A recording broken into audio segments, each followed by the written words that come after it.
I mean, everywhere you go in Jamestown, the neighborhood beautification process is taking effect.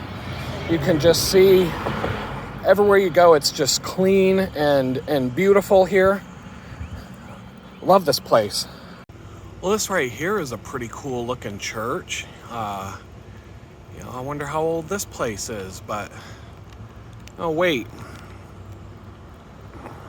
Oh no, it's not a church anymore. It's looks like a theater, but the only thing going on in this theater is a tragedy, it seems. So, oh yeah, just watch your step when you're coming in for a show, because they obviously can't afford a lawsuit if you fall.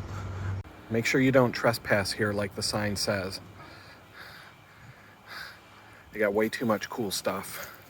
They don't want to see it missing.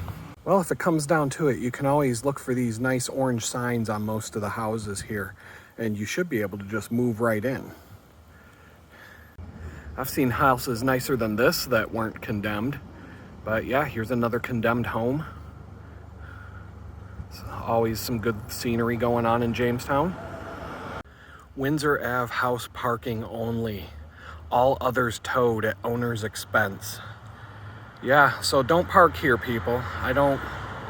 This is prime parking in downtown Jamestown, but I wouldn't want to see you get your car towed. This place ain't looking too bad at all. I could easily find an empty room in here, probably. I could get out of the shelter today and still have a roof over my head. It's not too bad. Might get a little chilly in the winter, but I've still got a few months left. And, at least I won't have to go to bed at 11 o'clock every night. I can do what I want. I could probably steal some power from one of the neighbors. Yeah, it's not too bad. Jamestown, man, you're coming through. I think I just found my new crib, everybody. I bet it's only $1,200 a month for one of these penthouse apartments up here at the top. And, it'll be really cool in the wintertime. And it says that they're leasing right now. I mean, I gotta find the phone number. Here's some more architecture. I know all you architecture fans, I'm giving you way too many reasons to come to Jamestown right now. Let's just go for a walk here across the scenic bridge overlooking the beautiful Cheduncan River, or whatever it's called.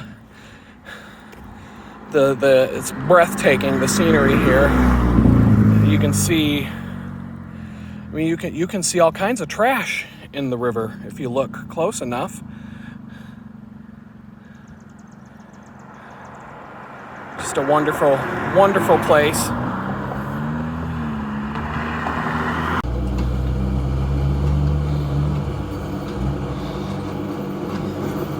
It's like all the sidewalks are off-road bicycle trails here in Jamestown. Watch out for the snakes. And it don't even look like Nationwide is on Nationwide's side here.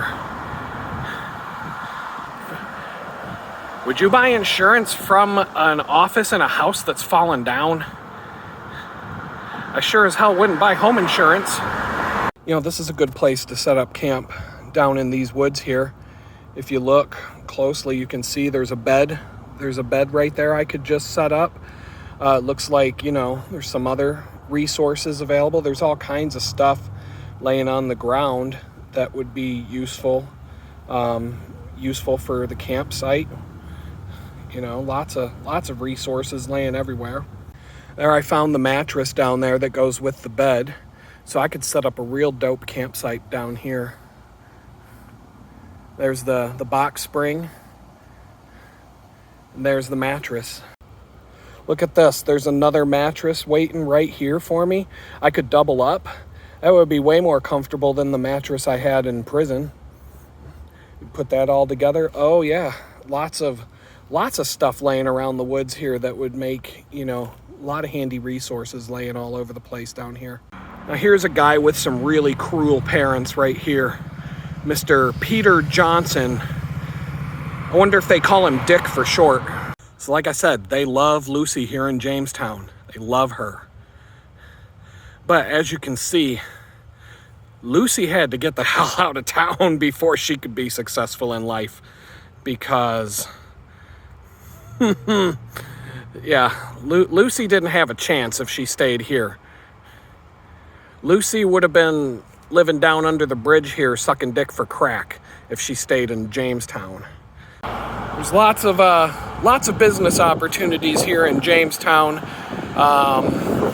You know, a lot of places where you can set up a thriving new business. Here's one of them. We got this really nice view of the river here from this bridge.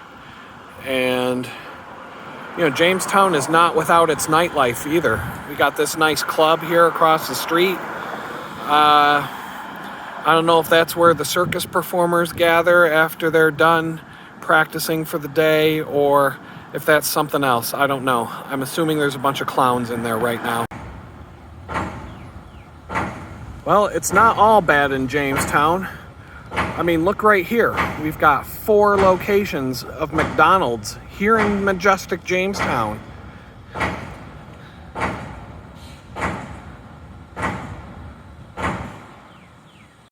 Got some really nice landscaping over here. Yeah, we got some really nice landscaping over here. Check it out. Check it out. Yeah, they really love this I Love Lucy chick in Jamestown, man. They love her.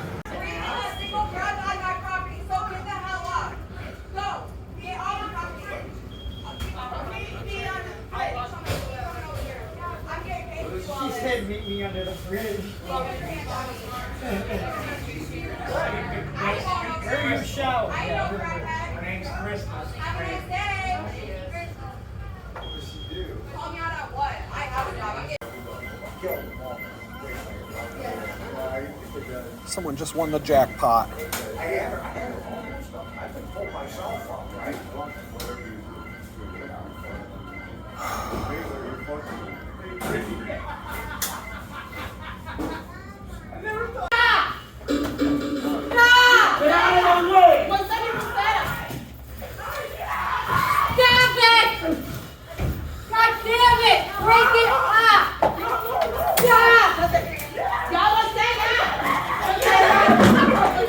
I'm out of here. Fuck. Fuck.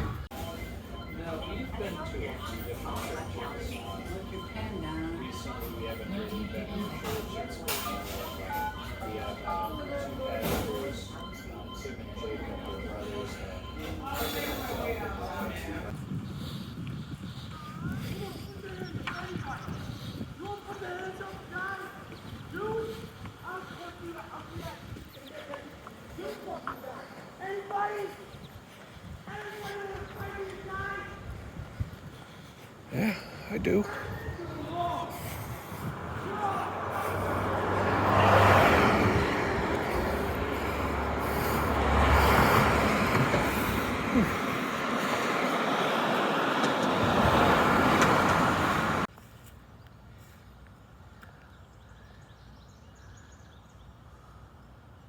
This is nice right here. I don't know.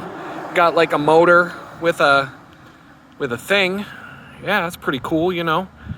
I don't know if that likes some modern art. You know, Jamestown's got all kinds of modern art sculptures. This is pretty cool. I don't know what the artist intended the message is with this, but you know, here we go. Some, you know, public art. And we got this thing here. It's I think it's a horse with a fish on it. Yeah, we got this. Oh yeah, here's another condemned something or other. I don't know, there's definitely no businesses or anything going on here. Here's another view of that abandoned mansion thing. I don't know what it is. Probably had some businesses in it at one point in time when, you know, when there was such a thing in this town. I mean, just look at the attention to detail in these windows and in the texture of these walls. It's just not something that you see all the time. I don't know if you can see the hanging fixtures up in the ceiling area of this rotunda, but I mean, the architectural details are superb here. Hey buddy, what's going on?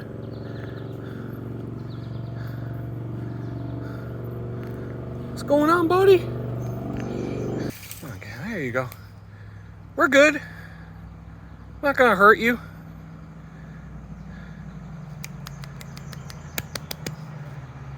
What's up, buddy? Yeah, you can come over.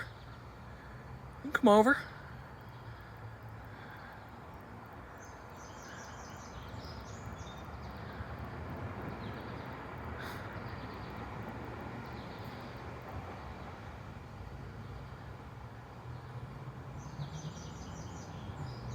Ain't nothing gonna happen to you, dude. Not from here.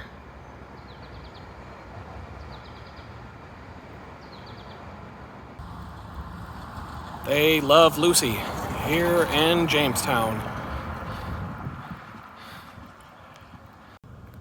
What's going on, homie? All right.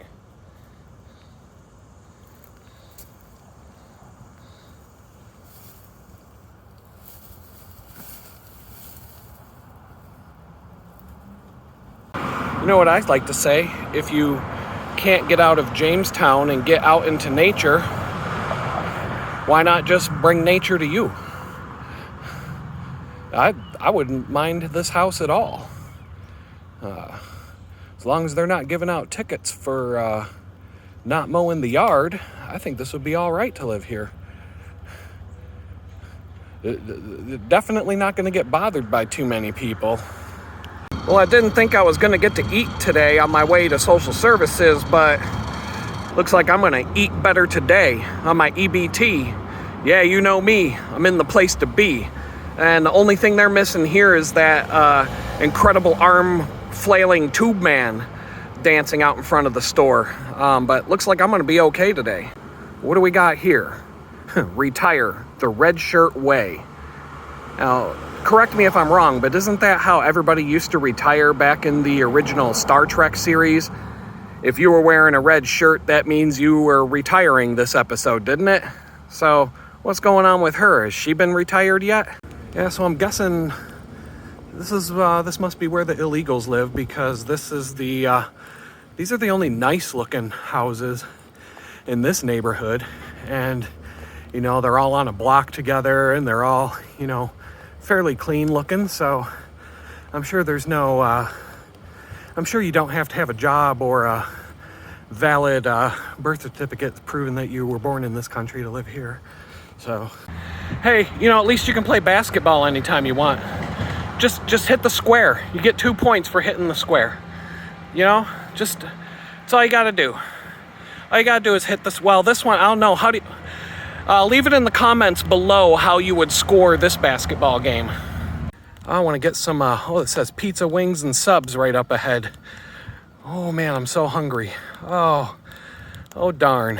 Oh darn, I guess there's no pizza and subs here today. Yeah, for sale. I bet that's gonna be for sale for a while. At least this place got some nice decorative columns.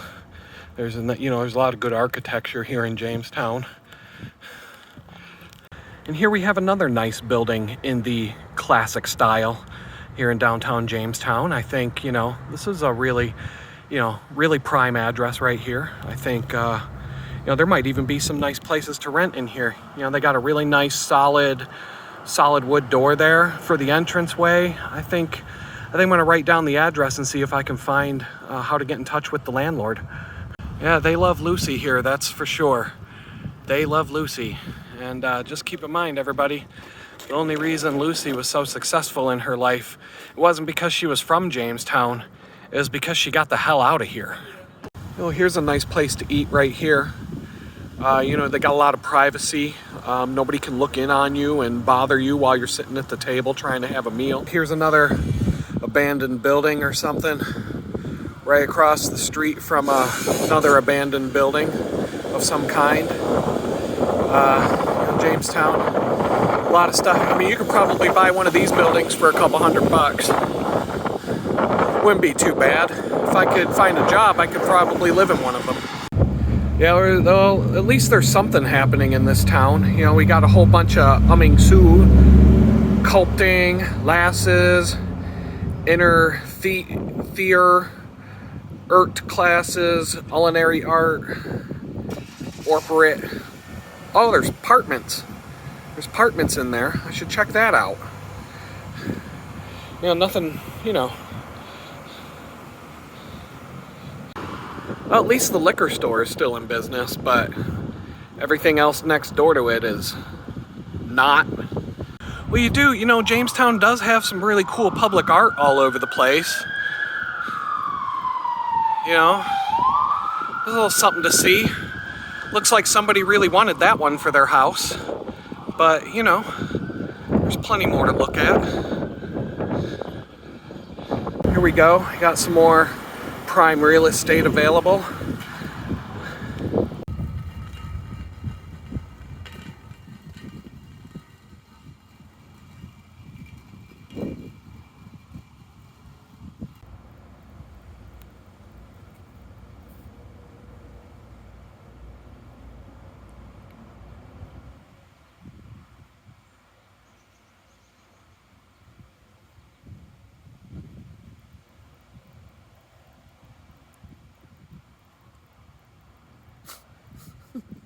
Bleep, bleep, bleep, bleep, bleep, bleep, bleep. That's all, folks. I'm out of here. What's going on, everybody? It's your boy Adam back again for hashtag homeless day 73. And you guys asked for it. You wanted to see a walking tour of all the beauty that Jamestown, New York has to offer. And I'm more than happy to show you. I've been gathering clips as I walk around this town for the last couple of weeks since you've been asking in the comment section over and over and over again to see it. And, I don't feel like I even captured, I don't even feel like I captured a 1/100th of all of the splendor that this town has to offer.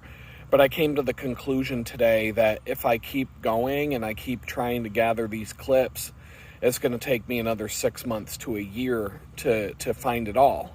So maybe I will do another one of these walking tours before I get out of this town.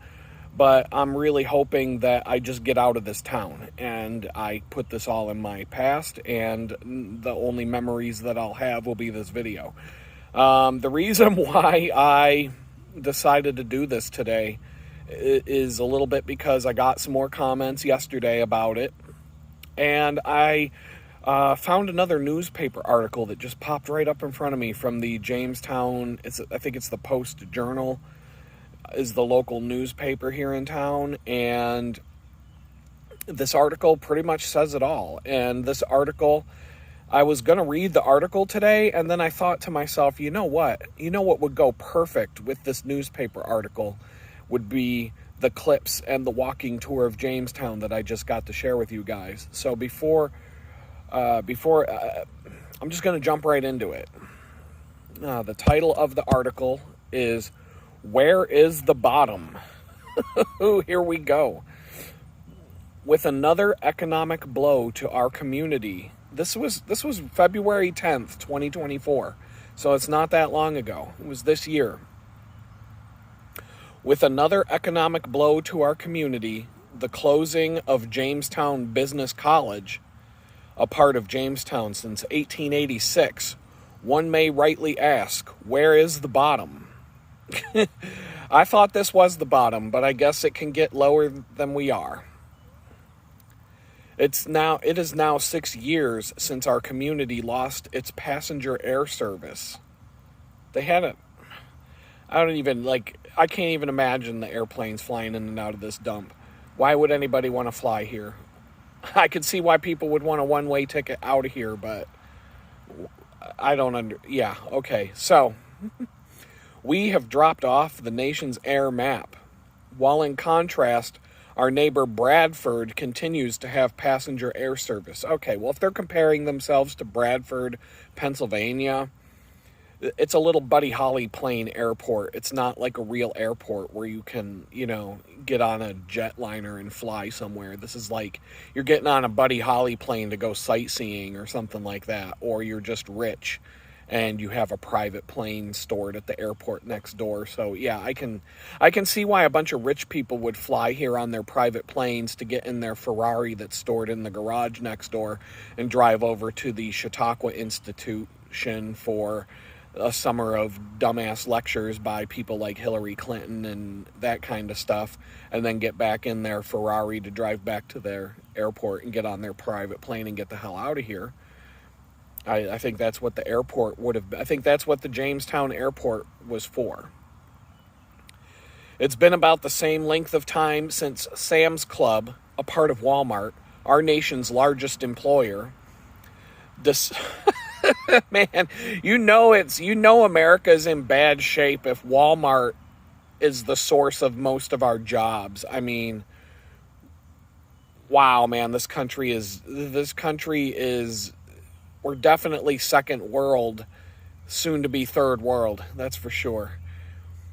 It's been about the same length of time since Sam's Club, a part of Walmart, our nation's largest employer, decided that southern Chautauqua County was in decline and would not provide for a sufficiently profitable business. You know you live in a dump when Walmart doesn't even want to come to your town. I mean, wow, man. We do have a Walmart here in Jamestown. I guess they're talking about that Sam's Club would go out of business in a week if they built one here, that's for sure. In southern Chautauqua County, our weak economy apparently has cost us a Buick GMC and a Cadillac franchise. Well, no kidding. Who's going to buy a Cadillac in Jamestown? Oh, man. The recent county commission recommending salary increases for elected county officials. I can't even read this news article without losing it. This dump is completely falling apart. The government's inept, and there's no money in our town, so the county commission recommending salary increases for elected county officials inadvertently revealed how pathetic Chautauqua County's economy is compared to 9 other New York counties the commission found comparable to Chautauqua County.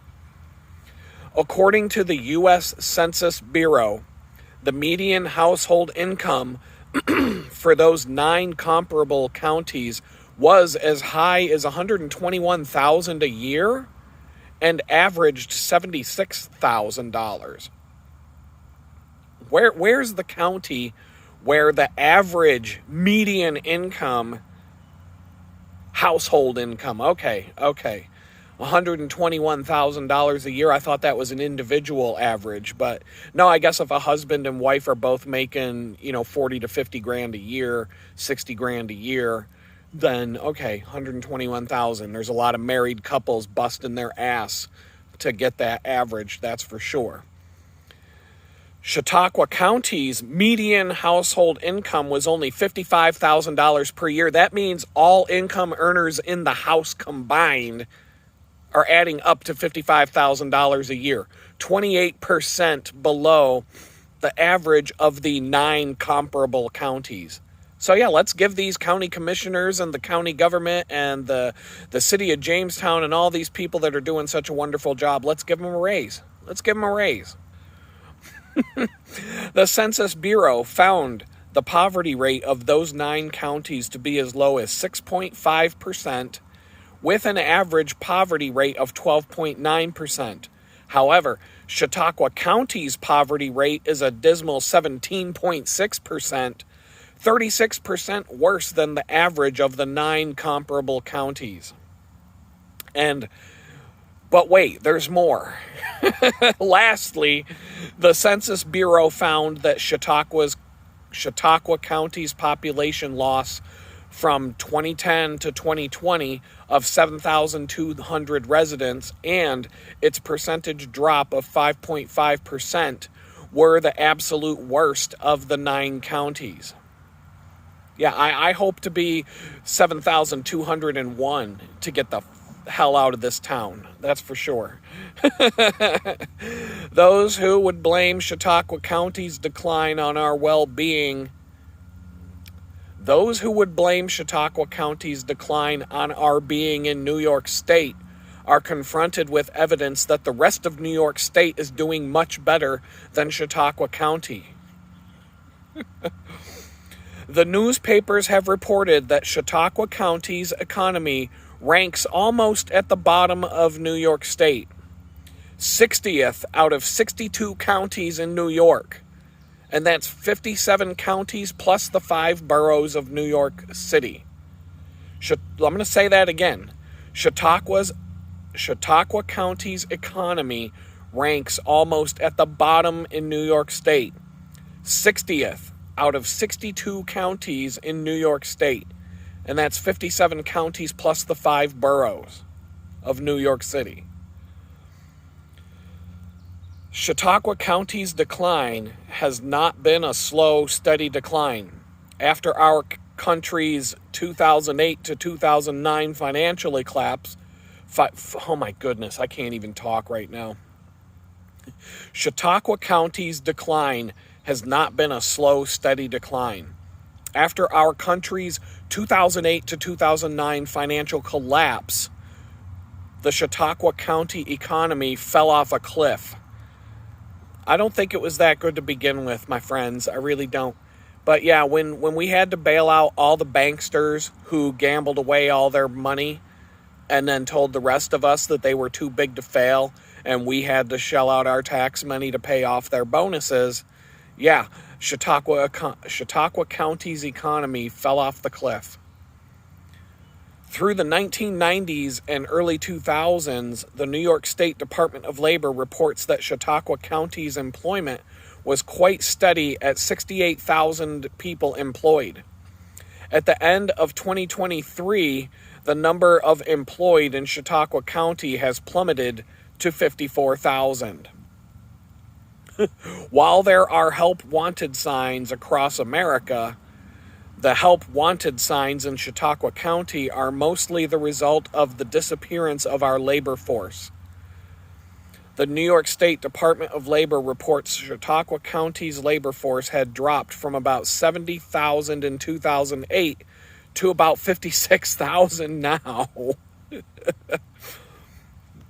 Though it is not in the New Testament, the saying, "The Lord helps those who help themselves," has tremendous application in Chautauqua County. Morning. We can do better. We must do better. For those who would label this essay negative for telling the truth about Chautauqua County's economy, would they label their doctor negative for informing them of a cancer diagnosis? Oh boy, this is a brutal article. Only by acknowledging a challenge and facing it head on will economic progress again be made in Chautauqua County. Yeah, I'm going to turn around and run. That's what I'm not going to face this head on. I'm getting the hell out of this place. That's what I'm doing. But good luck, Chautauqua County. It sounds like you're going to need it. Celebrating a multi-million-dollar investment in a solar farm creating one job, for example, will not stop the population decline of Chautauqua County. Wow, man. Of course, there are economic successes in Chautauqua County. You got to get out of here. As there are in every county. Oh, okay. The massive investment by Cummins in the South County and by Wells Enterprises in the North County will keep those businesses and their jobs here for the foreseeable future. Yeah.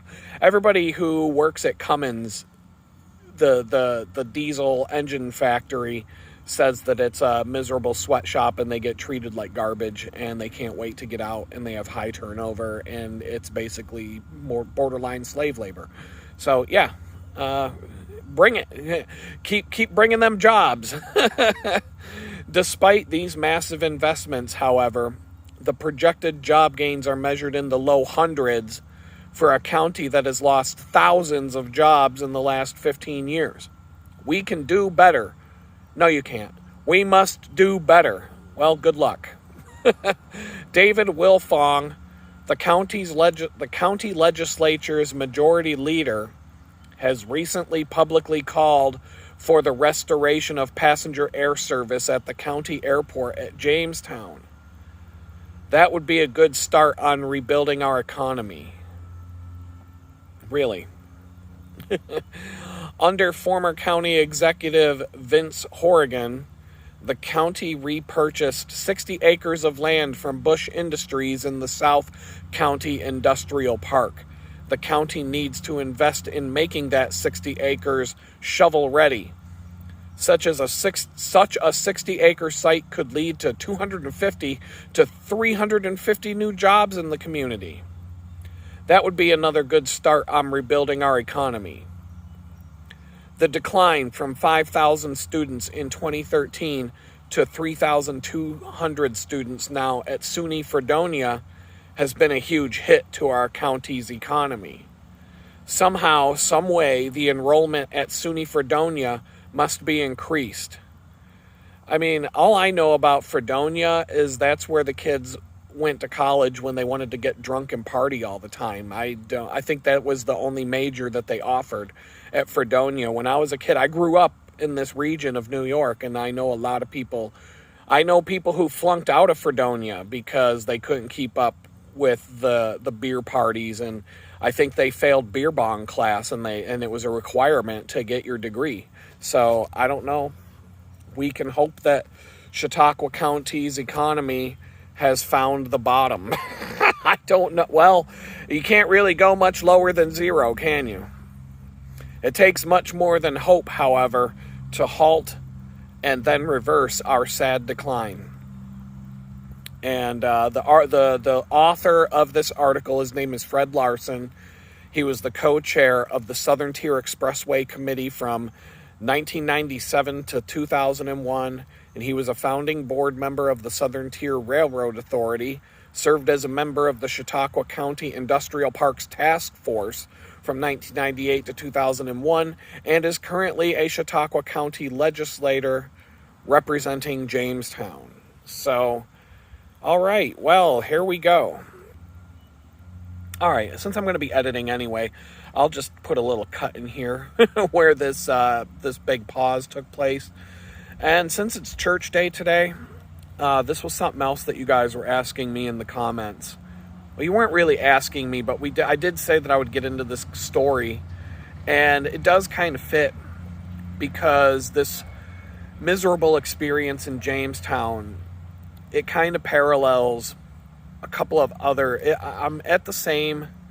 Well, this is worse, but I'm at the same kind of a point in life that I reached when I found out that God is real. And so I was I've been in I've had three major setbacks in life. The first one was having a kid when I was 20 years old. And I'm not saying that, that was my daughter's great. I have two great children, and I wouldn't take that back. Get away.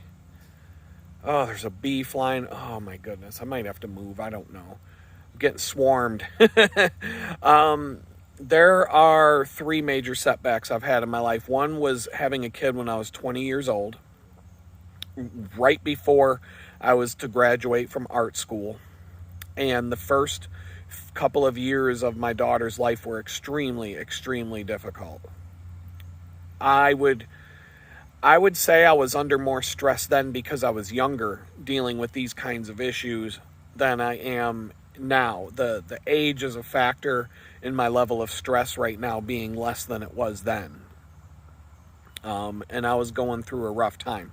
The second rough time in my life was around the time that my son was born, but it also coincided with that. This is perfect. It coincided with the 2008-2009 stock market crash, where we had to bail out all the banksters and make sure that they didn't lose their money, even though they train wrecked our economy. Well, I had a son who was born right at the same time, or who was on the way during all of that stuff. And my business, I was working for myself. My business tanked because of the stock market crash. More than half of my clients went out of business. The biggest bank in the city stopped paying their invoices, even though they got $7 billion in bailout money from the federal government, and they didn't even need a bailout. But they couldn't pay their invoices for more than 3 months. They were just sitting on invoices and not paying them. And so this is right now what I'm going through right now. It's the third time I've been in like crisis mode in my life, but the other two. So this is the third time I've been in crisis mode in my lifetime where I'm experiencing a major setback, and my life has been pretty much flipped upside down, and everything is destroyed, and I have no idea what's coming next. And so if I rewind time to the first time I was going through something like this, like I said, I had a daughter when I was 20 years old, and now I am 21, 22 years old, probably around 22 years old. My daughter was closing in on 2 years old. And when I graduated from art school, I moved up to Western New York and lived with my parents for a while. And I got a really low paying but really good job in Rochester, New York to start my design career at a really pretty prestigious design studio in town that did a lot of high-end work for a lot of big name clients. So some of the clients that I was doing work for were in Rochester, New York, Genesee Brewery, the Genesee beer, but they also had a number of other brands. I was doing package design and point of purchase displays and that kind of stuff for them. I was doing work for Kodak, film packaging, if you remember film cameras. I was doing work for Rubbermaid, package design for them, and a bunch of other big name clients, tons of big name clients. And so I wasn't making squat in terms of money, but I was building a portfolio, and it really did help me kick off my career. The jobs that I could find in Pittsburgh when I got out of art school were all very low-end production work and press operation kind of jobs at print shops, and just nothing that would advance my career. And so I took this job up in Rochester and lived with my parents for a while. But like I said, I had a daughter, and she lived here in Pittsburgh. She lived in Pittsburgh with her mother. And so I was traveling back and forth from Rochester, New York to Pittsburgh pretty much every weekend. Every Friday at about 5 o'clock, I would leave the office and I would drive 4 hours to Pittsburgh, stay with some friends for the weekend, and spend an afternoon with my now almost 2-year-old daughter. And I had a number of really good friends who went to this church in Pittsburgh, and I didn't even know that they were Christians to begin with, and I'd known these people for quite a while, for over a year. And one day I found out they all go to this church, and I was thinking to myself, I'm like, but I thought you guys were cool. You all go to church? Because I didn't believe in that stuff at all. Did not believe in it. And even after I found out they went to church, I made fun of them all the time. I used to, we used to get into arguments all the time about how, Jesus and God is just a crutch for weak-minded people to have somebody to blame their problems on, and, all these different things. And we got into a lot of discussions, let's just call it that.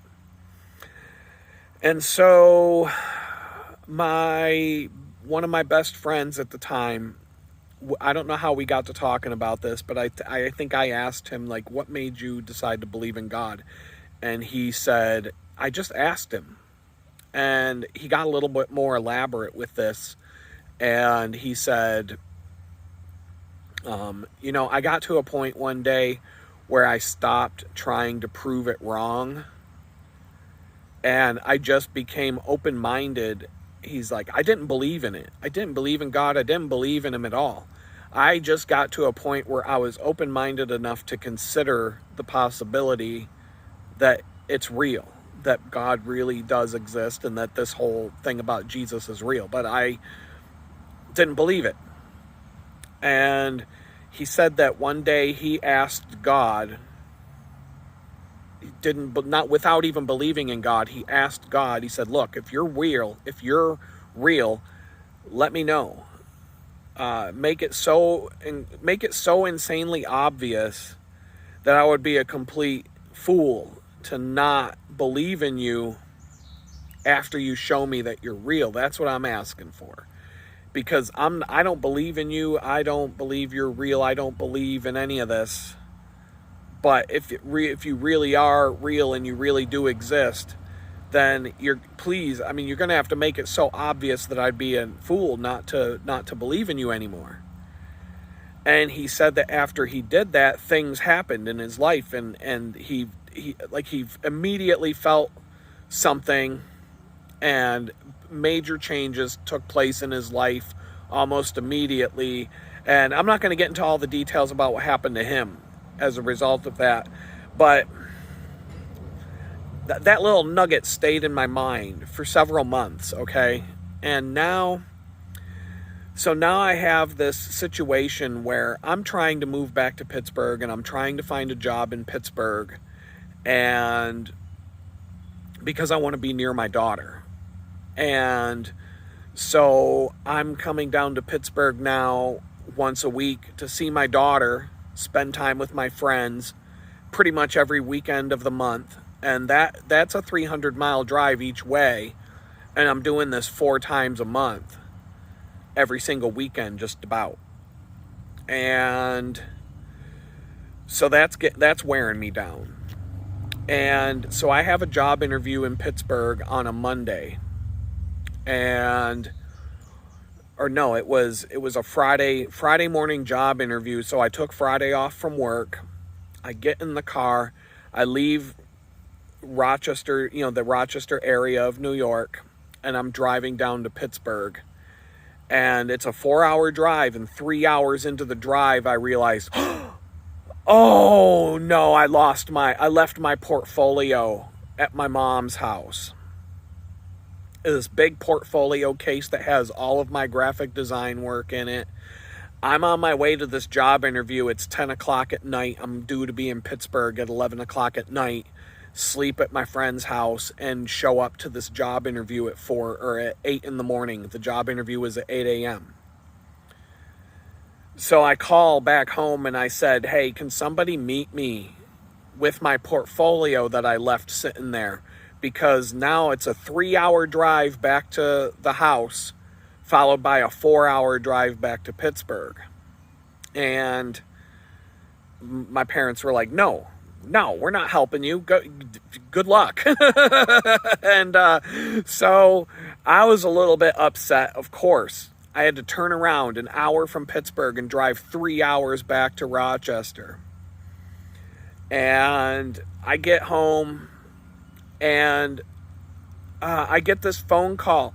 The phone rings at my parents' house, a landline at midnight. And it ends up being somebody who I haven't talked to in a long, long time, randomly calling me at midnight just to say, hey, I thought you needed some good news. I thought you needed some cheering up, so I figured I'd give you a call. And I'm like, okay. And that turns into a whole nother story, and that's not worth talking about during this video right now. But so by the time I get off of that phone call, it's late. It's after midnight. I decide I'm going to sleep for a few hours. I'm going to get up at 3 in the morning. I'm going to leave the house at 4 in the morning, and I'm going to drive straight to this job interview in Pittsburgh and be there at 8 in the morning. And so I did it. I got to the interview. The interview was like, meh, whatever. It was what it was. And after that, I'm just burned out.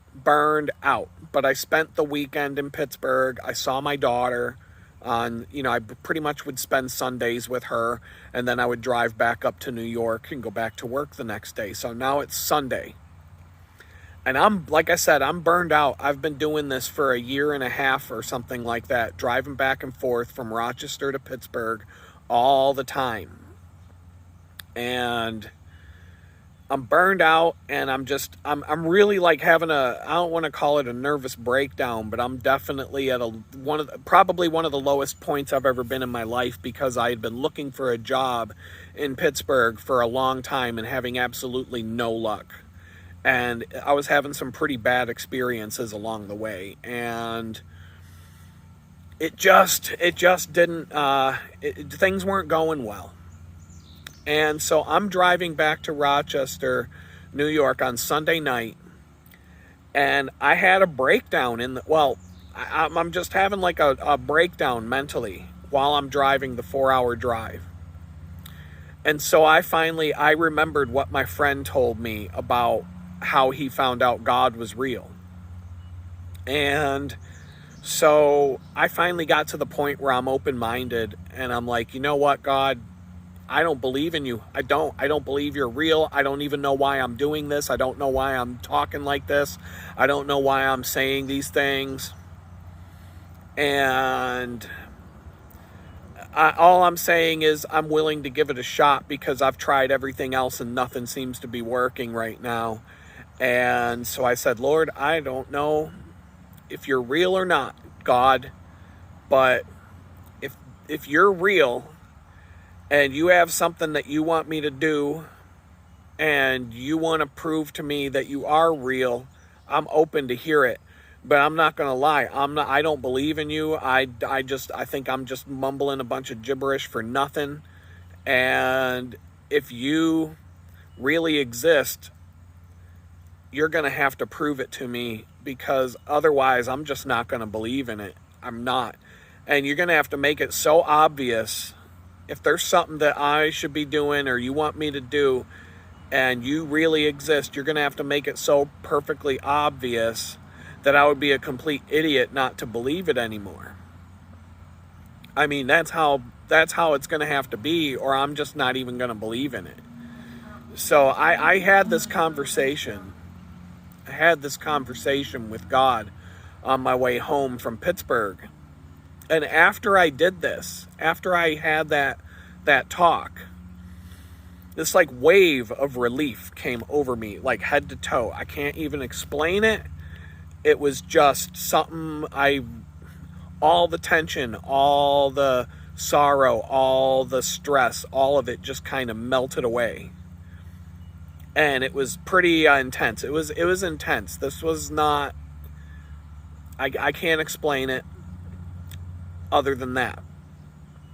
So then I get home, go to sleep, everything, it's just another night, another normal day. Next day I go into work, and within 15 minutes of getting to the office, I get an email saying that I got the job in Pittsburgh that I interviewed with on Friday. Okay, that's great. They want me to start in 1 week. So I'm supposed to give a 2-week notice, they say, to my employer. Well, I went and told my employer that I was leaving in a week. And they got really... I had kind of entrenched myself into this company a little bit, and they offered to double my pay, which they had already done once. But like I said, I wasn't making much at all when I started working for them. So after I had been there for about a year, they doubled my pay. But I was still making like $15 an hour. And they decided to double my pay again to almost $30 an hour if I would stay. And now I'm thinking, whoa, you know what I mean? Like, now they're putting this temptation in front of me. I just got this new job in Pittsburgh. And frankly, the new job in Pittsburgh was going to suck compared to where I was working here in Rochester. And the job in Pittsburgh was a downgrade in terms of the work that I'd be doing and the environment that I'd be in and a bunch of other reasons. But the temptation was put in front of me to stay in Rochester for more money. And I had to go think about it for a minute. And I just decided, I'm like, you know what? I need to go to Pittsburgh and be with my daughter. I'm just going to do that. Because this is what I've been trying to do for over a year. I want to get away. I don't want to live with my parents anymore. I want to get out of this place. I don't want to be in this area anymore. I don't like New York. I want to get out of here. And so I did that. I made that decision. So then I call up. Now it's like I've got a week to figure out how to get to Pittsburgh and get settled in. And, you know, I thought it would all be easy. But so I called my friends that I normally stay with. And I had 3 different friends who I would crash at for the weekend. And so here it is. I'm calling Monday night. I call all 3 of my friends that I normally stay with, and for one reason or another, all 3 of my friends said, "Oh, well, you can't stay here this weekend because we're going to be out of town, or this is going on, or I've got this or that going on." For whatever reason, all 3 of the places that I would normally stay when I come to Pittsburgh, and this is for over a year and a half, I never had to worry about a place to stay when I'd come visit Pittsburgh.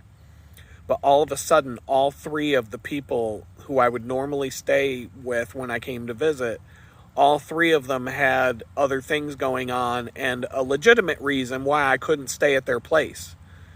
And now I'm like, oh crap, what do I do? So I'm sitting there trying to think of what to do. And the phone rings. And this is another thing. It's a landline. It's my mom's house. Cell phones were just starting to become a thing that everybody had, but not everybody had at this point. And if you did have one, it was so expensive to use that you only used it for emergencies. So the landline rings. And I answer the phone because nobody else is there. It's one of my friends in Pittsburgh. I haven't talked to this guy in at least 6 months to a year. Okay? And out of nowhere, he just goes, "Hey man, how you doing?" And I said, "Not too bad," etc., etc. And then I told him, I said, "I got a job in Pittsburgh, so I'm going to be moving back there this weekend." And the first thing he says to me, he goes, "Do you need a place to stay?" And I'm like, well, I mean, to tell you the truth, I do need a place to stay. And he goes, "Well, I knew I needed to call you for some reason, so I just picked up the phone and called." And boom, now I have a place to stay because a friend of mine who I haven't heard from in 6 months to a year just randomly felt like he had to pick up the phone and call me and offer me a place to stay after I had exhausted all of my options for having a place to stay down there.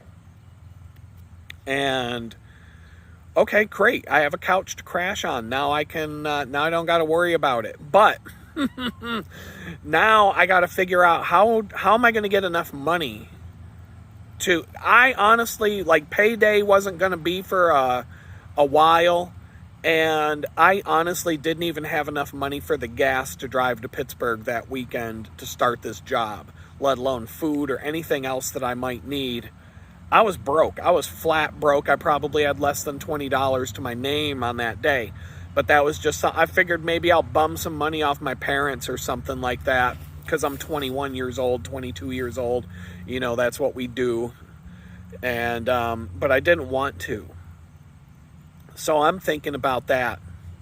And so the next day, I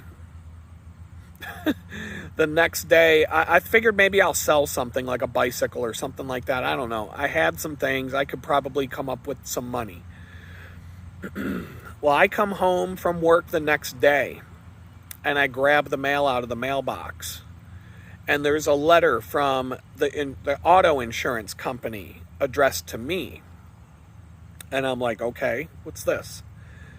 And I get in the house, I open up the letter. There's a check.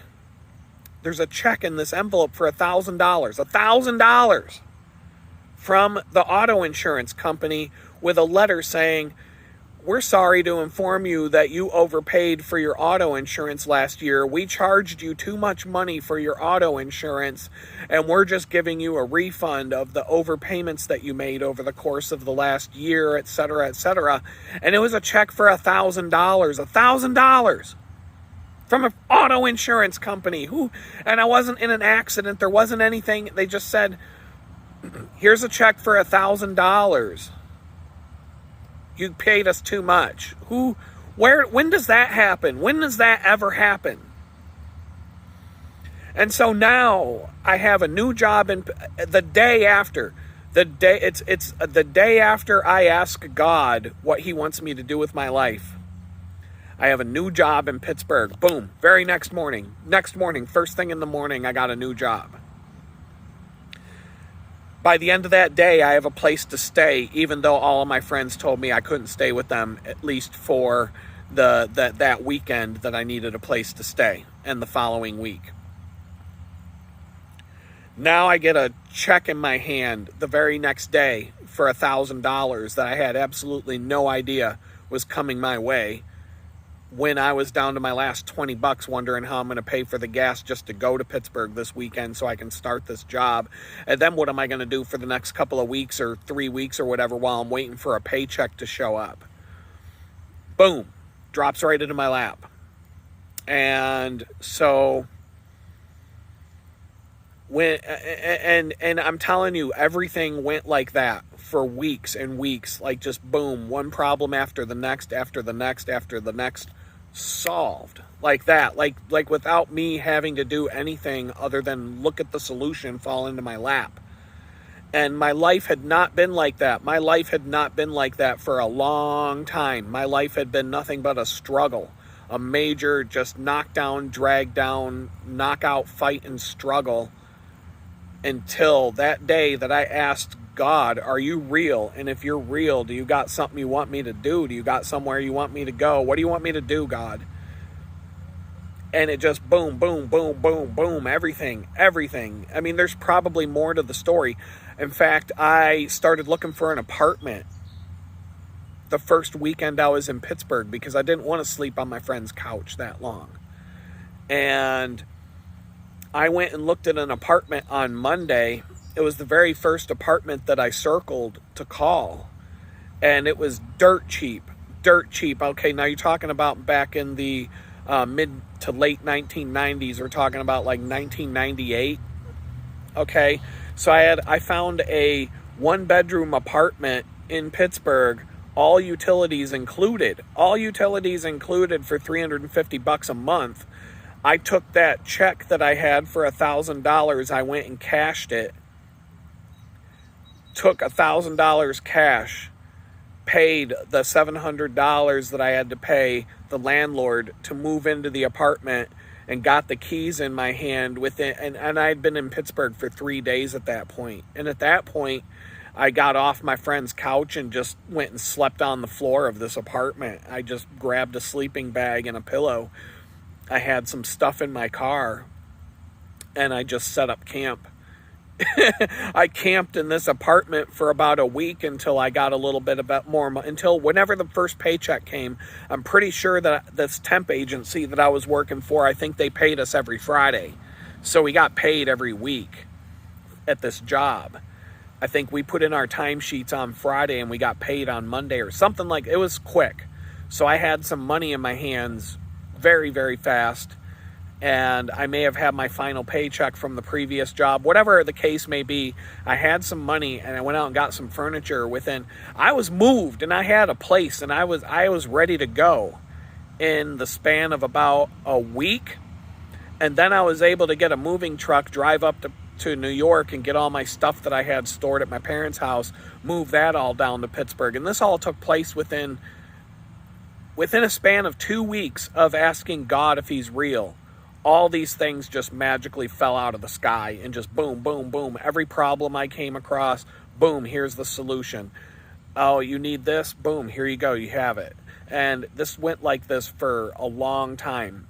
And so, yeah, I started to believe. And I honestly, it wasn't like it wasn't like I was just this instant Jesus freak all of a sudden. Like I just started dancing around and speaking in tongues and, dancing around with rattlesnakes and all that kind of stuff. No, it was a slow process, but I really started to believe that there was something to this, and that there's a lot more stories that go along with this, that things that took place after I moved to Pittsburgh and after life started to go back together.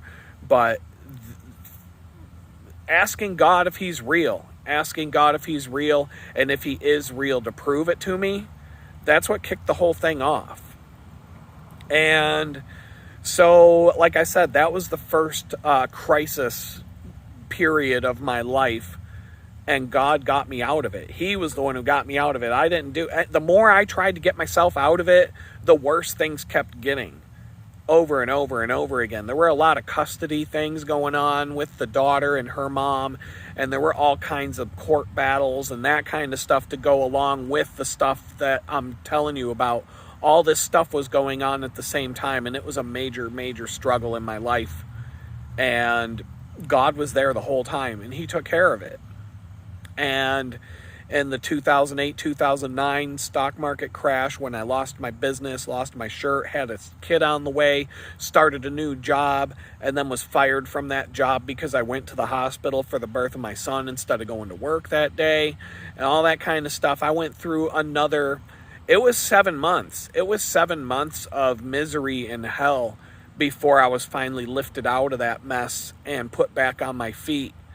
And it came, once again, the solution to that crisis came out of nowhere. It was literally an instant message that came out of nowhere from someone I hadn't talked to for a long time that just instantly changed everything in my life overnight. And so here I am in the third crisis situation of my life, but at least this time it's stressful, and this is way worse. What I'm going through right now is way worse than anything I've ever been through in my life. But I know from experience that it really only takes one phone call, one email, one instant message, one text message, whatever form it's going to take, and all these problems just magically go away in the blink of an eye. They're done. So I'm just sitting here rotting away. I don't know what form this is going to take. I don't know how this is going to work itself out. But I figured, since this is the stuff I actually wanted to talk about today because church is today, and I figured, why not talk about how I found out who Jesus is? Because there were some people in the comment section, going off about how, you must be a lunatic because you talk to the invisible man in the sky who doesn't really exist and all this. And he does exist. It's real. Like, this whole thing that we're going through on this earth right now is a battle between good and evil. And whether you believe in it or not doesn't change the fact that it is what it is. It's just like if it's raining outside and you don't believe it's raining and you go outside without your umbrella, well, you're going to get wet. Whether you believe you are or not, you're still going to get wet. So, just because you don't believe God is real doesn't mean he's not. He is real. And I'm just going to leave it there, because it took me asking him with an open mind, where I was willing to at least consider the fact that he's real. And I stopped trying to argue with all of my religious friends about how delusional they were and how stupid they were for believing in the invisible man in the sky. And when I stopped doing that and finally just said, you know what, I'm willing to at least consider that this is real, but I don't believe in it. I made sure to let God know over and over again when I was having that conversation, I don't believe in you, but I'm willing to give it a chance. When I did that, my life just completely changed. And so even though I'm going through some stuff right now, I know that this can all be taken away in a blink of an eye. And so I'm just waiting. And my patience is, I have never been the most patient person. So I don't know how this is all going to wrap up. I don't know when. I wish if I knew when it was going to wrap up, it would be like the night before Christmas waiting for it. So maybe it's better that I don't know how it's going to work out. I just know that it will. I just don't know how. So with that, I'm going to let you guys go. Church is coming up. I'm going to start walking over there here in a bit, but I've still got an hour and a half to crush before church begins. But maybe something will come out of church today that'll be worth talking about tomorrow. And the sun's starting to really get in my eyes here. I tried to pick a spot in the shade, but the sun's finding a way through. So I'm going to let you all go, and hopefully we'll talk again tomorrow. Peace out.